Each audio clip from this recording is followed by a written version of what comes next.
Hello everyone, welcome to this episode of Beyond the Barclay with me, Jez Davies. I'm joined by quite a few people today actually. This is probably the first time in a long time we've had more than just me, Morgan and a guest on. So we'll race around the room and just everyone could just introduce themselves. Perhaps if you go first, Morgan. I'm Morgan. I'm co-host of Beyond the Barclay podcast with Jeremy Davies. Thanks, Morgan. Cillian. I'm Cillian O'Grady and I help out with the O'Grady Away Days and O'Grady Outlook podcast. Eddie, as if you need any introduction. Yeah, I'm a former youth substitute for Norwich City and currently work in a school, help out with you guys whenever I can. Brilliant. And last but not least, Ollie. And I'm Oliver, help run the TikTok and obviously have my personal TikTok as well. Brilliant. Thank you, gents. We all know why we're here. We're obviously here to discuss the news. What news? Where have you been today, Morgan? Hello. Obviously the news of obviously Johannes Hoff Thorup. He's been in situ for nearly a year and I still can't say his name.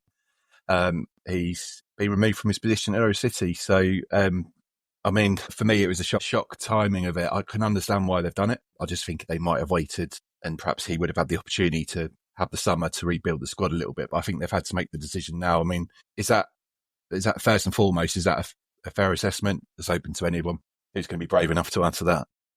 Yeah, I think it's come at the right time. I think it's been brewing for a couple of weeks, but I didn't expect us to act that quick on it, to be honest. I think since the Burnley game, when that team selection came out, I think that tipped over a lot of fans. Mentioned that with disciplinary issues as well within the squad. Me and Cillian earlier were just talking about how disjointed the squad looks at the minute. I think looking back at it, it probably is the right decision. However, I would have liked to have seen what he would have built in the summer as well. No, definitely. I mean, sort of just chucking across to you, Adi. I mean, from your experience, obviously as a professional footballer and your time, just playing in general, have you ever experienced anything like this with a manager leaving? And, how did you deal with that as a player? Yeah, I did. A few managers left during my time playing. One of them sort of closed season, so left at the end of the season. New manager announced before we got back for pre-season. So, yeah, I kind of agree with what's being said. I'm surprised. The bit that surprised me is it's not something Norwich have done before. It acted that decisively. They tend to have perhaps given too long to managers. So I feel okay that they've done it now, in the sense that they haven't got to rush to make a decision. They haven't got to get somebody in place by the weekend or even by the end of the month. They've now got a lot of time to think about. And with these last two games to play, thankfully, and again, that would have probably factored into their thinking, nothing to play for either end of the table. They can see what's happening around other clubs, potentially come the end of the season. So they haven't got to, make decisions. I'm sure they've got a list of people that they're interested in, and we probably won't know that list until they're ready to sort of let people know. We can have our best guesses and, I've seen on social media already people kind of stating who they would like to come and see, but they've given themselves a lot of time, which means that they can not rush the decision. They can go through quite a detailed selection process, interviews, whatever it takes, because, since Daniel Farker left, it's just been a nightmare in terms of, the ups and downs of sort of being a manager and stuff. I'm thinking the players can't wait for the season to end, get themselves away, manage who they appoint, who they don't appoint. It's kind of out of their control. They just have to be ready come pre-season now for whatever man is going to be at the helm. Fresh slate for everybody. That's what I was always told. So people that were maybe not in the Hoff's thinking, potentially it could be a breath of fresh air or it's a boost into their arm in terms of, maybe they're wanted by the new man that comes in, but a chance for everyone to go away, have a break, come back pre-season and give absolutely everything for the new manager to state their claim for a place in his squad. So, as a fan, some of the performance we've witnessed in the last 3 or 4 weeks have been embarrassing. I like nothing that I've witnessed before. I tend not to get over emotional with football matches when it comes to Norwich. I just, take the highs, take the lows, whatever. But some of the most recent performances, but personally not having a recognised striker on the pitch, I've never known it. And so I think he kind of sealed his fate a little bit then. Like, if he'd come away with a win, we'd have been praising his, tactician, genius, this, that, the other, but it didn't. We got what we expected to get, and he comes away from it looking a little bit silly. I don't know what the players make of it. I don't think, they can get too involved in it. They just have to keep turning up. But like I say, I think they're kind of looking forward to a break now, because it's just been such an up and down season, for everybody.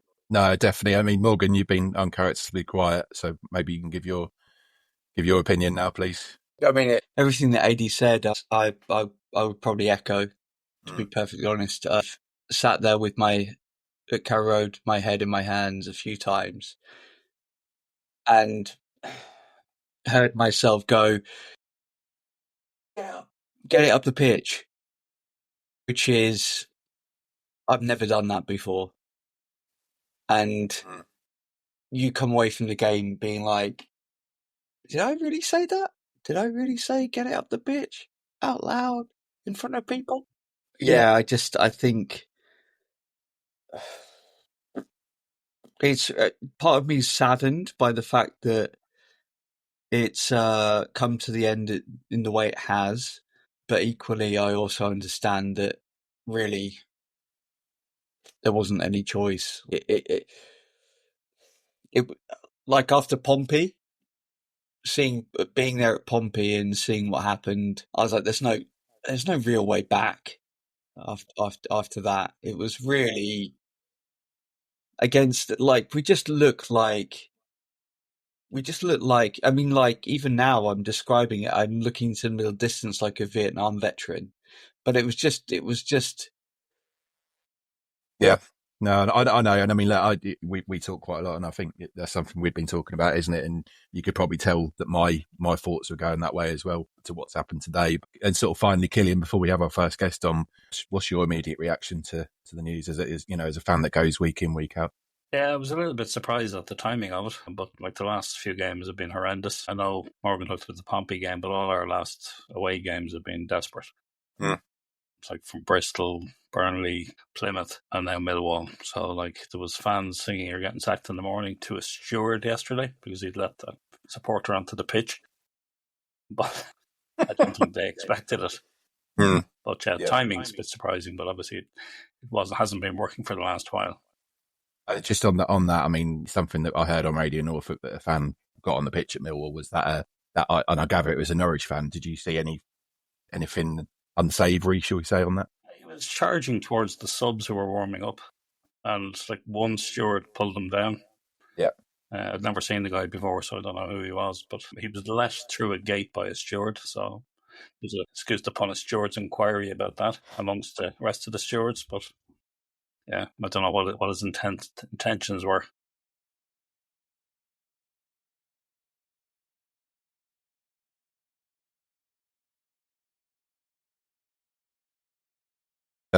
Hang on, let me just. I can hear you. Can you hear me?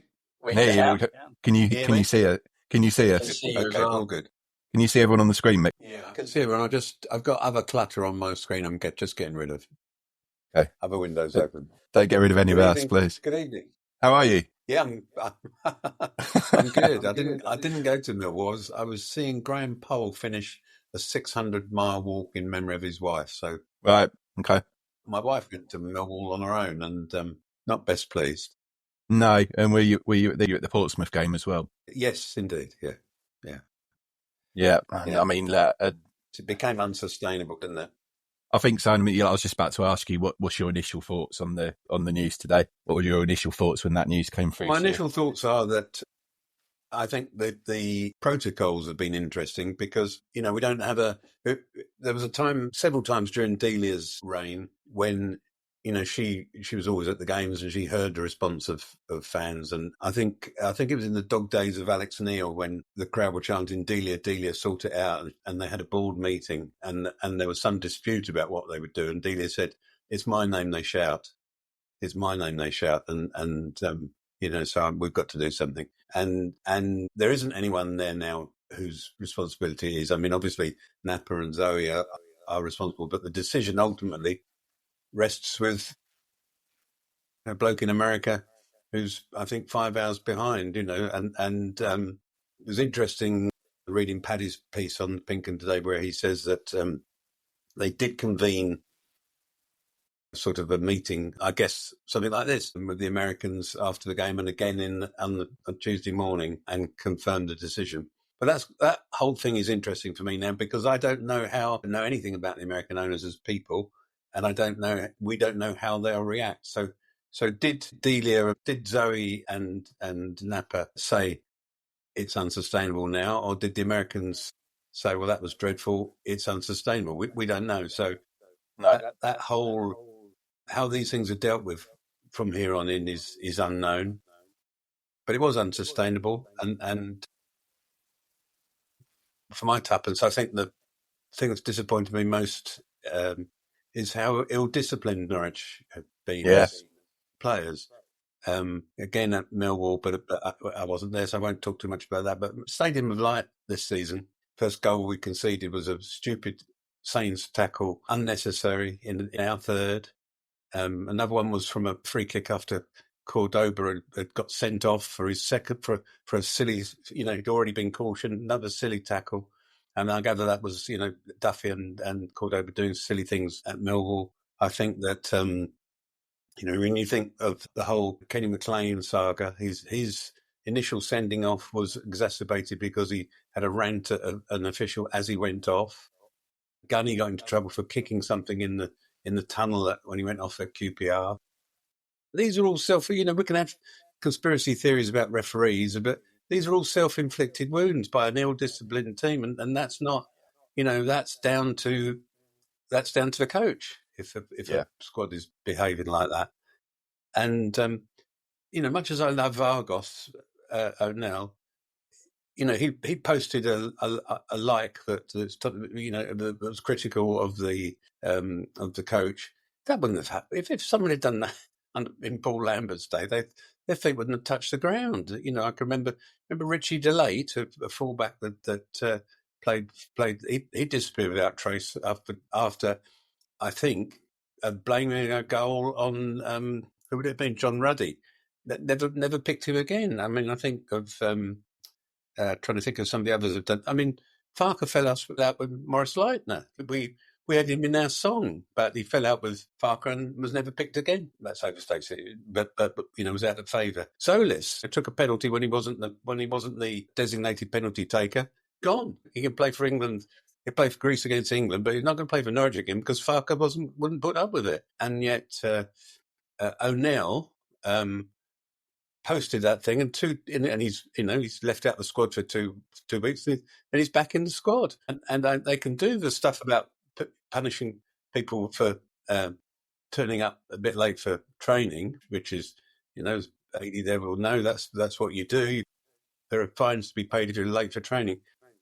In ill discipline on and off the pitch, it goes much deeper than that, and that starts with the coach. So. No, definitely. We'll see where we go from there. Definitely. Do you think, just wanted to answer you, a few questions before we move on. I mean, do you think there would have been, do you think there would have been more patience under Delia Smith? Do you think? No, I mean, it's interesting. I've no idea. Where is the base, Jez? Are you talking about fan base? Or are you talking about board, Jez?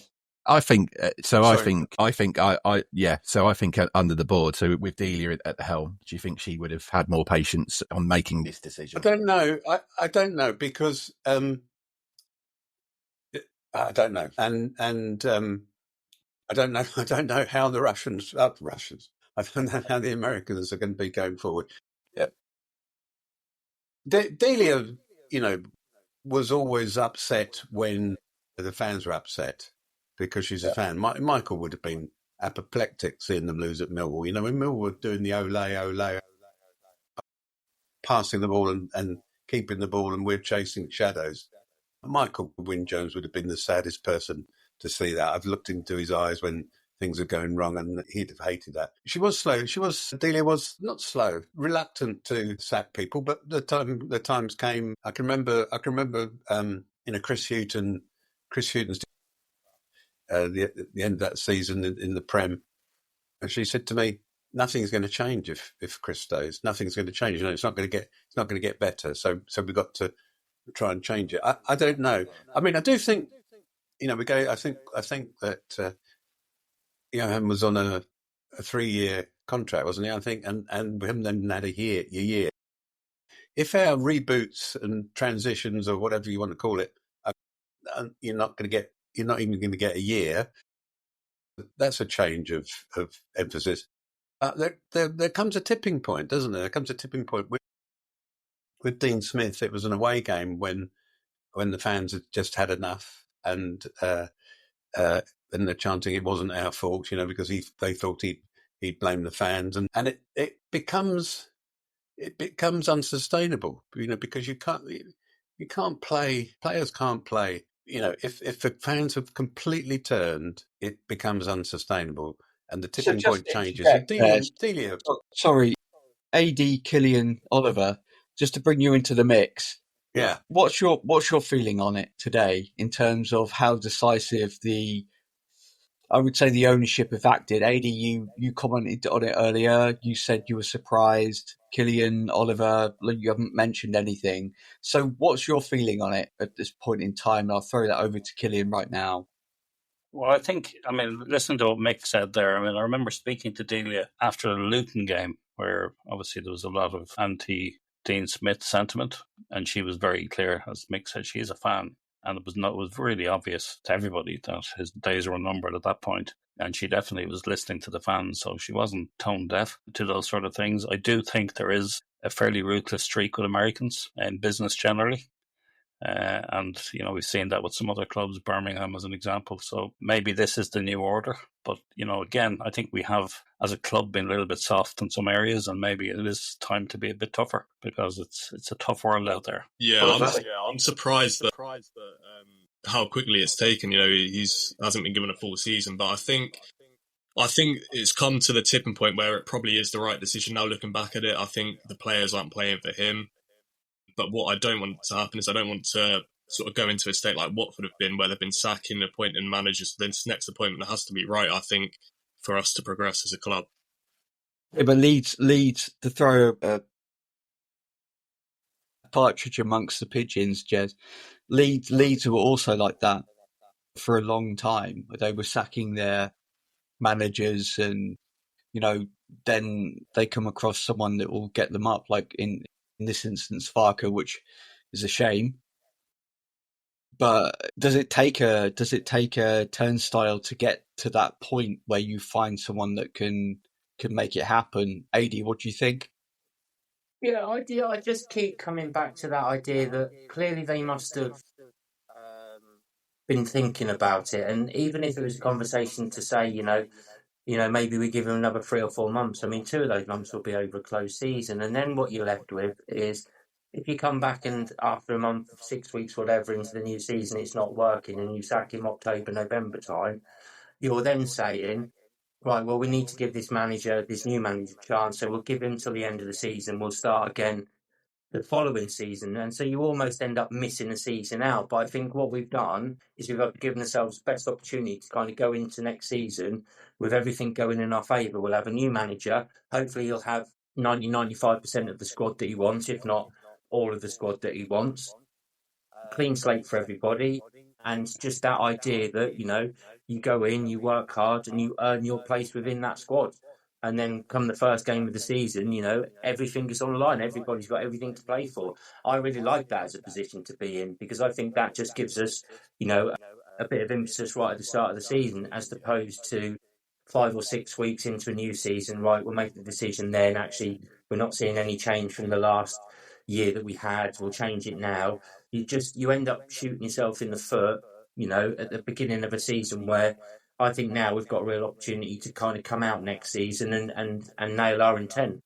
I think the recruitment is the issue, isn't it? There's going to be a big recruitment cycle, and if they were thinking of making a change, they have to change the coach before that recruitment cycle. And I'm not even talking about promotion next season as being like the ultimate goal. I just think we need to start embedding a little bit of consistency, of just getting ourselves a settled squad, settled performances. an identity, a way in which we play and we look comfortable. We look good, because I haven't seen that a lot at all this season, and I haven't seen all of the games. Granted, the ones I have seen, that frustration where we go a goal up and then don't seem to be willing or able to go and push for a second goal. Whereas what I'd been sold by this manager was this Hoff ball, this so pure, so beautiful attacking football that is going to absolutely annihilate teams. We scored a goal and then sat back. And so, Sorry, Yeah. can I just interject? From my perspective, I think that this club has gotten too preoccupied with this natural order of hitting top six and getting promoted to the Premier League. And I feel that we have almost disregarded how much of a difficult beast the Championship is. That's my view at this point. Arrogance is the wrong word, but almost like a reassurance that we will hit top six. I think we have to understand that we are mired in mid-table Championship. Mediocrity is the wrong word, but I feel that's where we're at. What do you think to the floor? But I think, Morgan, that we've got, a pretty strong squad. We've bought a lot of decent players. I mean, we haven't got them playing as they need to play, but I mean, who would you replace most of them with? Like, we've done a lot of change, lowered the age of the squad considerably this year through 2 windows, and they're still not performing. But like, if you look at other teams, there are the occasional teams like Burnley and Leeds who've got particularly strong squads, but compared to a lot of the squads that have done better than us, I think we've got better players. Yeah. There's been this argument, this idea that, some of the performances, results this season can be put down to a really bad run of injuries, players missing at key times and a lot of our good players not being available. But for it to be that regular, at some point you've got to look at what goes on within training and stuff. How and why are we getting so many repetitive injuries? What's going on there? Is that another factor to sort of consider? Because it's not normal to have those amount of injuries so regular throughout a season to key players. Like, what is it that they're doing that is taking its toll on players? We're going to top of the table Burnley a few weeks back, and a chance to really kind of put ourselves against a team that's getting promoted to see where we stand. And we're talking about resting Sargent. We're talking about nursing him through the last few games of the season, so we stick him on the bench and have no attacker. Like, I just can't get my head around that.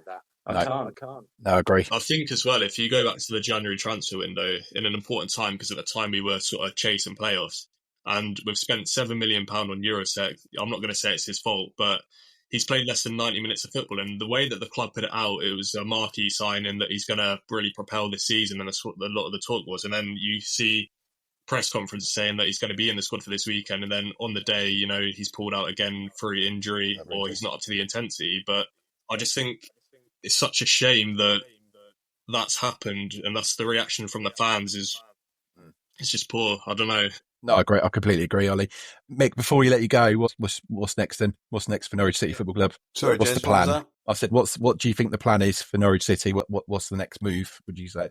Well, I mean, I've listened to what everybody said. I mean, it's a fact that in 11 of the last 14 seasons, we've been in the top 26, and that's no mean achievement.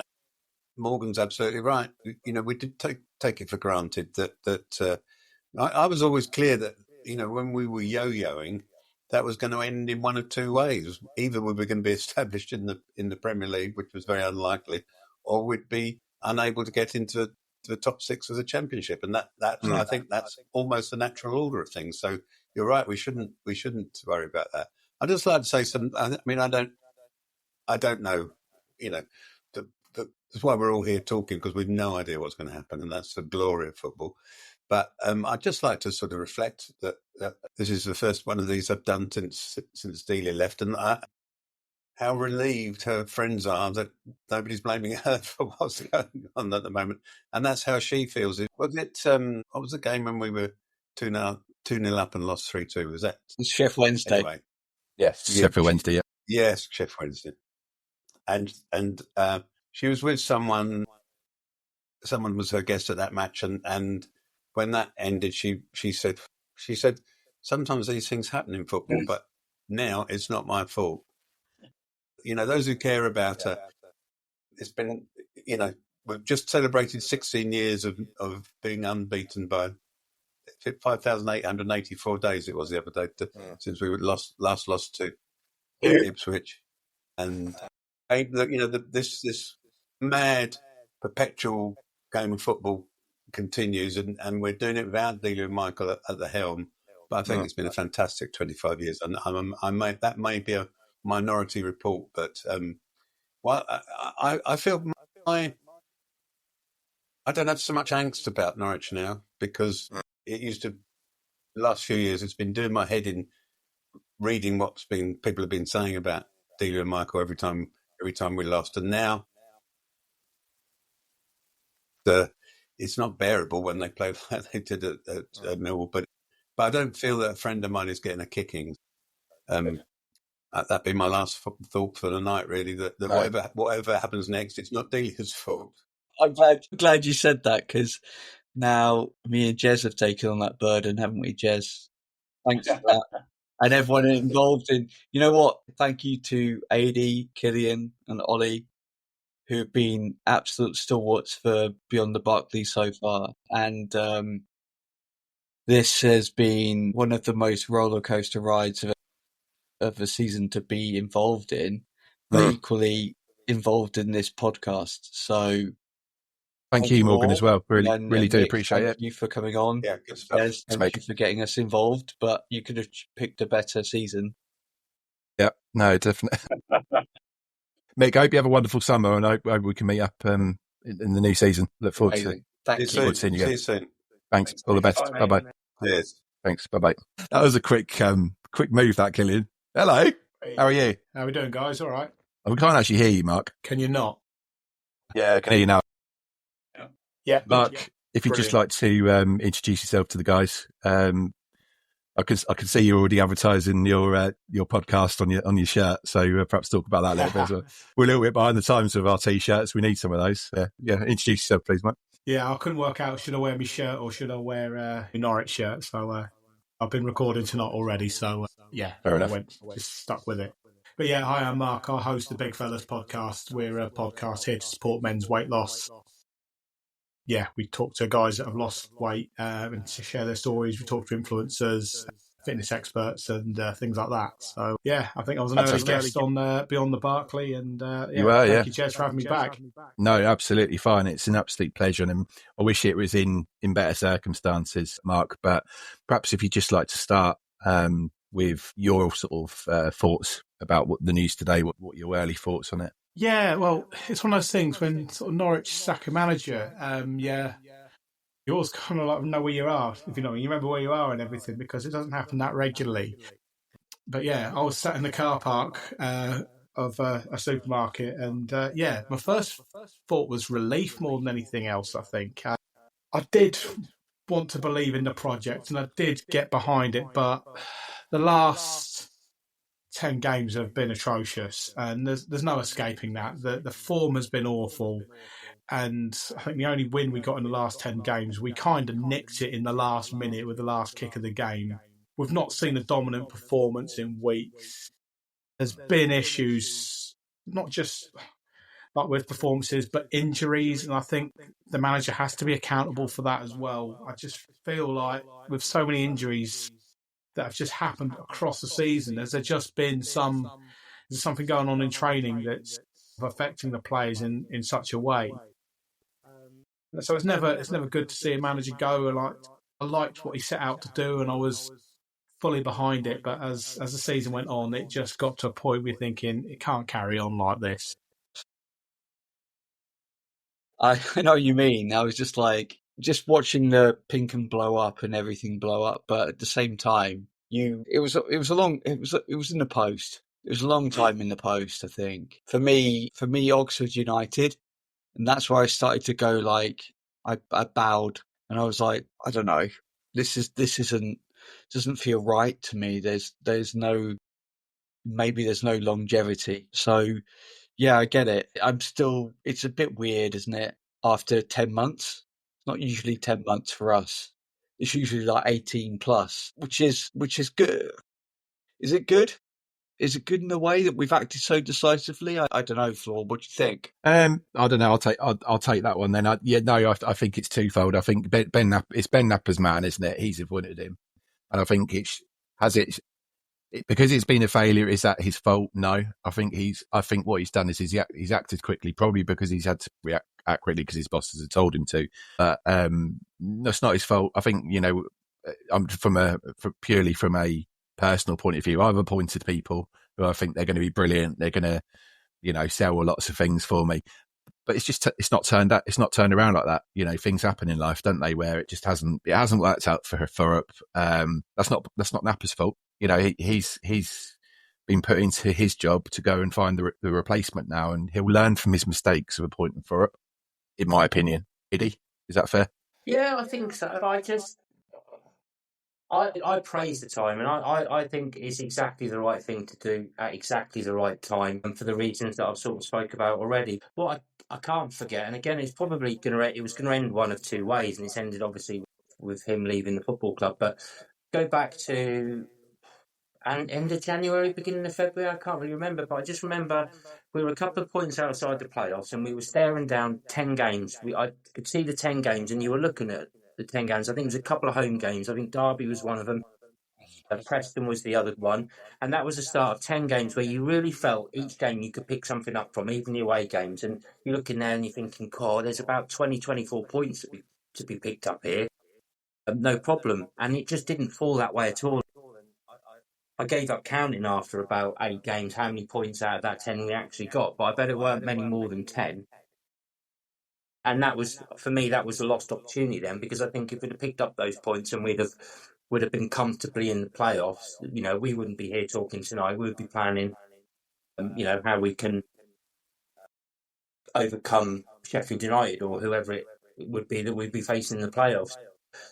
It went completely the other way. And when I say completely, I mean absolutely completely. There was no middle ground here. Like, we just absolutely capitulated completely without, there was no, it was incredible. Eddie, you've played in a lot of teams. Like, is that down to the manager or is that the players? I'm not close enough at the moment to kind of comment. I mean, I have been around a football club, which I won't comment too much about. But essentially, the manager has lost the dressing rooms and the players. I'm not saying they won't perform for him, but they're just, they're not fully committed as perhaps they would be. And, I've seen that sort of play out once, and the manager didn't last very long. And it's got the similar sort of feeling. I'm not saying that that's what's happened. Players might come out and be full of praise for the manager, and he's always conducted himself well in terms of interviews. He's answered all questions. So, by no means am I suggesting anything like that, but it has happened, and when the dressing room is gone, that's it. There is very little you can do. And again, what won't be made public is, if this is a decision that's been made purely off of the back of the Millwall result, whether this is something that conversation's been had with some senior players for a few days to kind of get their view of how things are going. Like, we will never know that. That's stuff that happens as well. They'll feel out the senior players and get a kind of view from them as to how things are and stuff. Whether that is common practice nowadays, I'm not so sure. It's 20 odd years ago since I played. But yeah, the bottom line is that recent results have been not just not good enough, but absolutely horrific. We're bottom of the form table, and comfortably bottom. Yeah. So, like I say, we've now got a chance to really look at things over the summer. I think, and not waste time. AD, I think playing devil's advocate, because obviously I'm not a professional footballer and never have been, but just reading some things or reading body language on the pitch the last few games, there appears to be some kind of from senior players, I've tried and I can't do any more than I have. And I think that maybe is played into where Hoff has found him now. That's my perspective. I'm not putting words in your mouth, but it's just from what I could tell. Last game I saw was Pompey versus Norwich, and I was astounded at the lack of like genuine passion. I hadn't seen that for a long time. Cillian, Ollie, Any thoughts? Yeah, I think it's just been brewing, like I've said, but I think we're in an exciting time now where there's been a few names thrown out. Obviously, Russell Martin's been I've seen that many times today, and probably would make sense in a lot of people's minds because he's been a Norwich legend, etc. But I think personally, we need a more experienced manager, probably slightly defensive as well. I think you've got Birmingham and Wrexham coming up both next season from League One, probably. There's going to be a lot of money thrown about in the Championship next season. We need to just solidify as a club, in my opinion. Agreed. I think that's an amazing point. And I said to Jez, sorry to interject to anyone, but like I feel like we need a couple of League One players with something to prove to to play into the squad that know the leagues and can battle out. I'm a little bit concerned of our lack of industry and experience. I don't know about Cillian, Mark. What do you feel? Yeah, we definitely need something with a bit more grit in the team, and I guess that's something we just never really saw from Hoff. I don't think we didn't really see that battled, grind out a 1-0 and just get the job done. We never saw enough of that. And credit to Hoff, when it worked, there was those games where the goals flowed and we looked something special. But we've not seen that since Christmas. Some of the early games, it did look right, and there was something coming. But really, we need a manager that's going to adapt to the style, adapt to the games. Like, we can't play free-flowing football all the time. We're going to have games where our system gets found out, so to speak, and we're going to need a manager that's okay to adjust the setup and try something a little bit different. Maybe we do have to sort of hit it a bit long sometimes, and it's not what we want to do, but if we're not getting what we need from that game, then we're going to have to make adjustments. Yeah, but for example, we did adjust, and a lot of criticism for the adjustment against West Brom, which we did go on and win that game. And I've heard a lot of commentary about chasing results as the downfall of a lot of coaches. But he did change it. We did get a result, but it wasn't the type of football the fans wanted either. So it's hard to know. Yeah, no, agreed. I mean, look, Mark, just sort of rewinding a little bit. What do you think worked well for Thorup early on? What would you say was his? Because I think, I don't know about anyone else, but I think earlier on in the season, there was some really standout results, particularly at home. When I'm talking about Hull, I'm talking about Watford at the time were up there fighting with us, and we beat them 4-0, didn't we? Plymouth, I know at the time they were the whipping boys, 6-1, we beat them. So Mark, why do you think it worked well for Thorup early on? I think overall there was probably a buy-in from the squad as it started out, and it was early doors and everyone was fresh. Players were keen to impress. The fans bought into it and understood that it was going to be a transition season, but I think from the fans' perspective, if we could see what was trying to be achieved, then the fans would buy into it. And I think to some extent, I've only really started hearing real dissenting voices about Thorup in the last couple of weeks. Even having these shoddy results for the last 10 games, the actual Thorup out sentiment was only really starting to sort of get louder in the last couple of weeks, mostly from the last 2 results. I actually spoke to my stepson about this earlier over dinner, and he's actually quite disappointed. He was still behind him. He thought he was going to turn it round, and it was just a case of let's see this season out, and let's regroup and go again next season. Yeah, I think that's fair, Mark. That was, for me, it was an option, but it's, as we discussed earlier on, I just think it's just become a little bit untenable. And I mean, that was my next question to you, really. When did you think it did start to unravel? And, what was the catalyst to that, I guess? I think it probably was the Portsmouth game for me. I can accept we're on a bit of poor form, and that's going to happen throughout a season, especially in a season of transition. A team like Portsmouth that haven't won away or barely won away all season, coming to Carrow Road, we've got Science and Sargent, the two of the league's top scorers in that side. We're looking strong in attack. That's not acceptable. Granted, Portsmouth are scrapping and fighting, and they needed the win, but again, you've barely won away all season, and you come to Carrow Road and pull our pants down. That's embarrassing. Can I say something? I think there's this argument that there's a bunch of no disrespect to bottom end championship sides that are fighting for something. Well, equally, we should be fighting for our fan base to get behind the project that we're trying to promote. And I think for me, since Oxford United, that was when I was like, you know what? I don't know if I'm into this, because this is going nowhere. Like it was just flat feeling every game, you know. And if Cillian, if you try and push towards like getting the fan base on side, which sell out that ground every week to serve up the stuff that we've seen, I'm not sure really I can buy into it. Anyway, Cillian.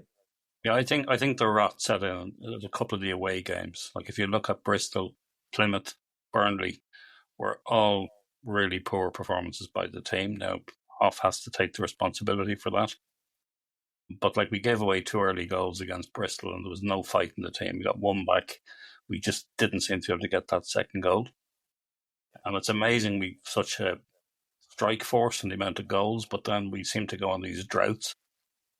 Obviously, we've got a glass-like defence, but there's something wrong somewhere where there's times when that strike team just can't seem to put the ball in the net. And we shouldn't have lost to Plymouth or Bristol as examples. And the way we set up against Burnley in the first half was definitely down to the coach. That was poor. So I know for people who only get to Carrow Road, it's obviously maybe a bit more recent, but I think there's been a lot of really poor away performances this season. Just on that Burnley one, obviously team sheet goes out, fans see it and stuff like that, and so we all have our opinions, and we look at it and we just can't understand it. Imagine you're a player in that team, somebody like, I don't know, who's Norwich's most experienced player at the moment? Kenny McLean. Got promotions and stuff like that. He's looking at what the manager's just announced, and he's got to bite his tongue and agree with it and get on with it. Do you know what I mean? And I just think it's decisions like that get the players within that dressing room look at it a little bit different. Does this guy really know what he's doing? And it's just, I think that's where it started for me. Yeah, well, they do no recognised striker and Sarge on the bench, but we'd 5 at the back plus 2 holding midfielders. Yeah. We played 5-5. Yeah, I mean it was a mad. I've never ever known that, but as a player in that system, being asked to play that, you've got to support the manager. It's it's his right to pick the team. You can't question or query it. Hold on a minute. Where are our goals coming from? Did they buy into it? Did they go, oh yeah, I never thought of it like that. That's a good idea. Let's set up like that. Because they might say it out loud, but I bet they're not thinking it. No, definitely. I mean, that's from your perspective, AD, as a former pros. Truly, that's like a different insight.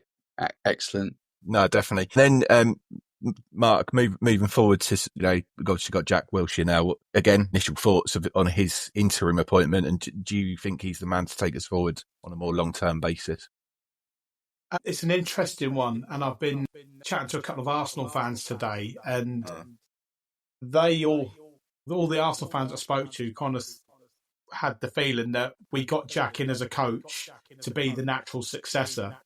Now, maybe this has come a bit sooner than what we all first thought, and it's probably a bit sooner than Jack first thought, but I have got a feeling that Jack was brought in with a longer view that he could potentially take on the reins.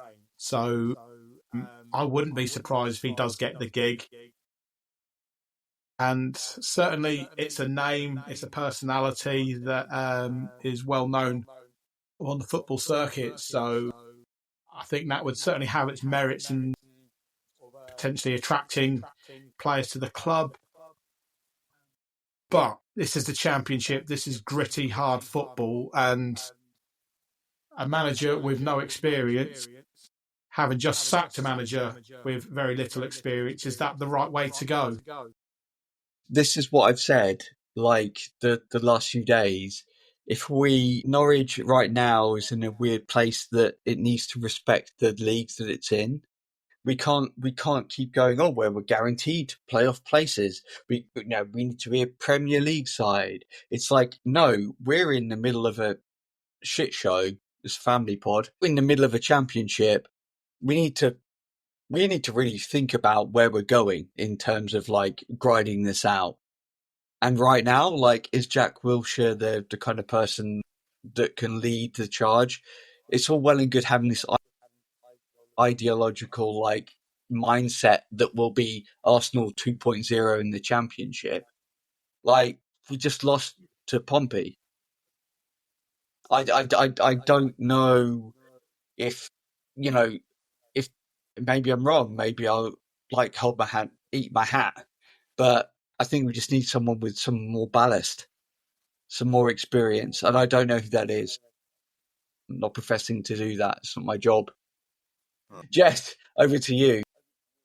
Yeah, I mean, I was going to chuck it to Ollie and just get his opinion on Wilshere as a younger fan. Obviously, you would have seen him play for Arsenal and stuff. What are your thoughts on his appointment? Yeah, I think Mark makes a good point bringing up like Wilshere, because you see like it will attract players, for example, because if you look under Lampard and the way he's taken Coventry from 17th to the top 6, I think players do want to play under them type of characters because they've grown up sort of admiring them as players, if you get what I mean. However, going on to that, I think we do need experience in this league. I think we need someone that's a bit more defensively minded, because we've conceded 20 goals from, I think, set pieces this season, which is just ridiculous. But then going back to it again, we're the second top goal scorers in this division, and equally we've conceded a relegation amount of goals. So there's no consistency between the attack and the defence, and I think that definitely needs sorting out. Yeah, no, it's a fair comment. Mark, just before we let you go, is there? I mean, I guess you'd love to plug your podcast. You got the t-shirt. Let's hear about it once again. For me, it's brilliant. If it can help anyone, then I think it's a great thing. So yeah, once again, Mark, if you can just promote that for us. Yeah. Thanks, Jez. So I host the Big Fellas podcast. We're a men's weight loss podcast. Last year, I lost 4.5 stone in weight, along with my co-host Darren, who lost about 6 stone. And we wanted to just create a space to support men's weight loss, because we just do feel that sort of weight loss resources is very much pitched to women. There's not really much support for blokes or anything that's really directed at guys. And so that was kind of like the impetus to sort of what we started this for. But yeah, we interview nutritionists, fitness experts, influencers, anyone that's got a connection to fitness and weight loss. We've had an ex-Norwich player on the show in Luke Chadwick, which was quite good. And on top of that, we share our own experiences about weight loss, and we'll talk about sort of things that are going on. And then we also talk to guys that have lost significant weight to sort of help and inspire others. So, thank you. It's a project I'm really passionate about, and thanks for letting me plug it. No, not at all. And hopefully we can meet up again next season. Unless anyone else has got any questions for Mark, I think we'll be able to let him go back into the wild of Peterborough. Thanks, Mark. Yeah, thanks. Cool. See you later, guys. Take care. Thank you. Cheers. Thank you. So, as Mark frantically works out how to end the call, let's summarise. Still, he's gone. So let's summarise before we finish. So I mean, I think it'd be good just to sort of go around the room and find out who each person thinks would be a good appointment. I'm going to let Ollie go first on this one. I still haven't got a name to my mind. I think I love the idea of Russell Martin, but I don't think the football would probably suit. Well, I mean, he's been promoted through the playoffs, and that's the thing. At the moment, I'll just say Russell Martin just because he's out there, but I think I wouldn't mind like a Gary O'Neill or a Cooper type appointment, maybe a Dyche in there as well, just for stability. But will they drop down to Norwich is a question, I don't know. But I also want to bring up as well that some positives that's happened this season. I think Thorup's gave a lot of opportunities to younger players. So we've seen sort of Callum Fisher's breakthrough season, which is something that really got the fans on board at the start of the season. Same with Forsyth before he was injured as well. And obviously Lucien Mahovo. So I think there has been some positives this season. yeah, I think just someone's more experienced, I'd say. So probably not Russell Martin, but something like that. Okay. Yeah, I'm going to go a bit left field and go for Michael O'Neill. Okay. The Northern Ireland manager. I think he's really demonstrated what he can do with young players. And given we've now got a fairly young squad, I think he might be an interesting appointment. Yeah, he's the current manager. He's gone back for a second stint. Yeah, that's right. Because they had someone in between. I can't remember who it was. It was a. So I was just removing a cushion from my backside because it was starting to dig into me. He's also given Rory McConville his chance, so I think he's being decent. Well, I'm about to embark on a mission of stealthily planting some seeds in some Leeds supporters' head that actually Daniel Farke can't cut it in the Premier League, and just sort of plant those seeds of doubt. So sometime over the summer break, those in charge of Leeds are forced to make a decision where they bring somebody in with more Premier League experience. And then a free Daniel Farke would be welcome back at Carrow with open arms from me. So that would be my long shot plan. Other than that, probably it's going to be somebody that we've not talked about, somebody that we've not mentioned, most likely. I hope it's a manager that's currently in employment and we've had to persuade him or pay him to leave a job that he's currently doing successfully, rather than picking up somebody that nobody else wants to employ for whatever reason. You're the man with the experience of that. Say that again? You're the man with the experience of knowing about that.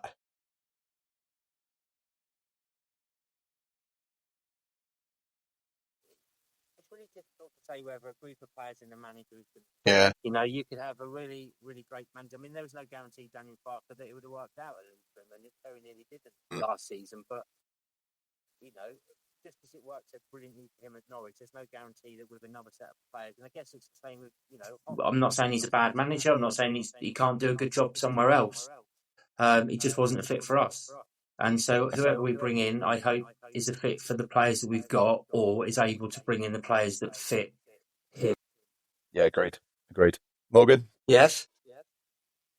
Your pick, please, for Norwich City next manager permanent. There was that about 6 to 8 months ago, there was that rumour that Arteta's assistant coach would come in. So maybe that's still on the cards with Uncle Mark digging deep. But either way, despite everything we've said, I think Uncle Mark is going to have to dig deep to get whoever. I think I remember saying to someone on the Pinkin today that whoever comes in, we're going to have to make sure that they have a level of experience that I think is going to cost us money.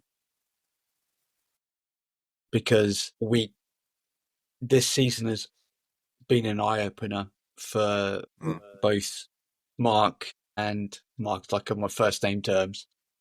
Hope you don't listen to this, Mark. And Tanasio and the club to realise that you can't just have an experience and hope in a charm that it's going to work out.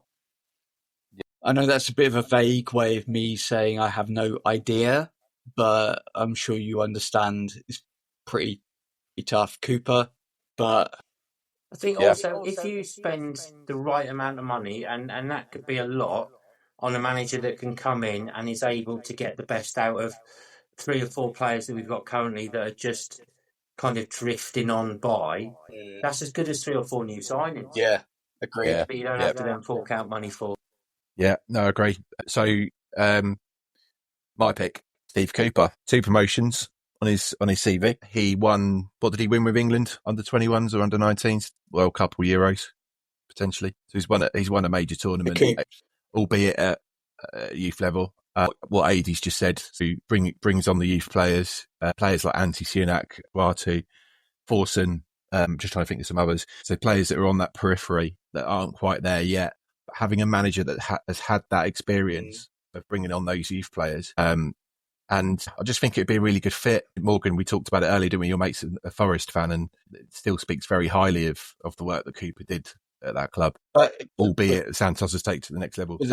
Yeah, but at the same time, like Cooper hasn't played the kind of football that Napa wants. But then, is football changing? So it's a deeper conversation for another time.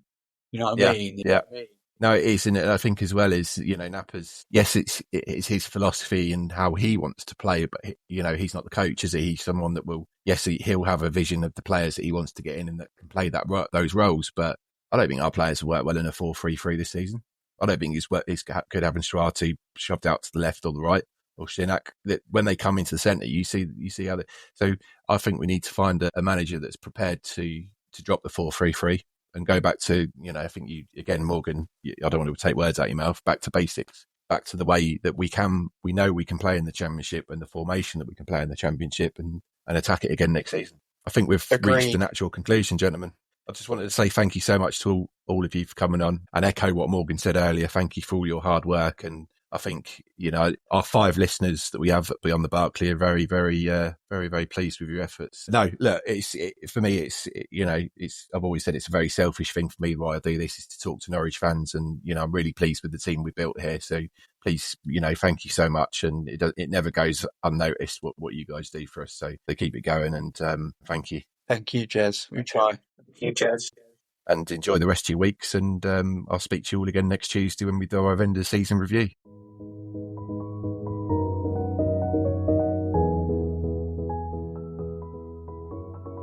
That's it for this episode of Beyond the Barclay. Thanks so much for listening. Your support means the world to us.